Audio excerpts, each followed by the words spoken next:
तिवारी शिखरेश।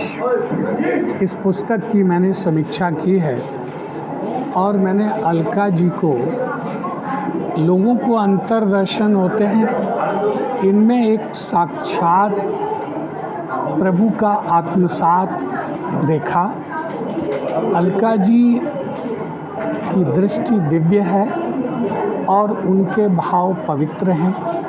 उनकी तल्लीनता प्रभु में कुछ इस तरह समाई हुई है कि संपूर्ण सृष्टि नियंता प्रभु भगवान कृष्ण उनके रग रग में, शब्द शब्द में, वाणी की हर ध्वनि में एक प्रतिध्वनि स्थापित करते हुए नजर आते हैं।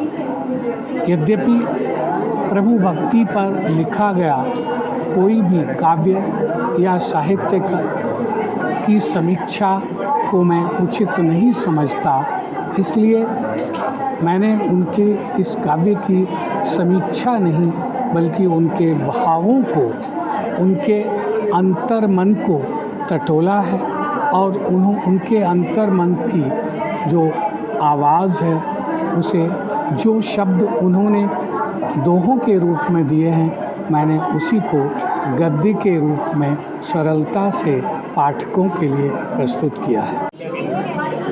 ये मुझे बहुत खुशी हो रही है क्योंकि ये जो विमोचन हो रहा है ना बुक का, ये अपने आप में बहुत अद्भुत और अनोखा हो रहा है। हम लोग सरस्वती जी के पुत्र हैं, पुत्री हैं, हम लोग लिखते हैं, लेकिन ये कान्हा जी की किताब है। इसमें कान्हा जी के दोहे हैं और इस किताब का नाम है अलका के कृष्ण, और ये सच में मेरे ही कृष्ण हैं क्योंकि ये जो मेरे घर में आए हैं ये मेरे ही कृष्ण हैं और इनके संग मेरी जो एक ट्यूनिंग बन गई है, एक जो इनसे मेरा रिश्ता बन गया है, माँ बेटे का रिश्ता बन गया है। तो हम इंसान हैं, हम इंसान रूप में इनसे कोई भी रिश्ता हम बांध लेते हैं। बात तब अनोखी हो जाती है जब ईश्वर हमसे रिश्ता बांध ले। तो ऐसा हुआ, जब मैंने इनको बेटा माना तो मैं बहुत रोने लगी।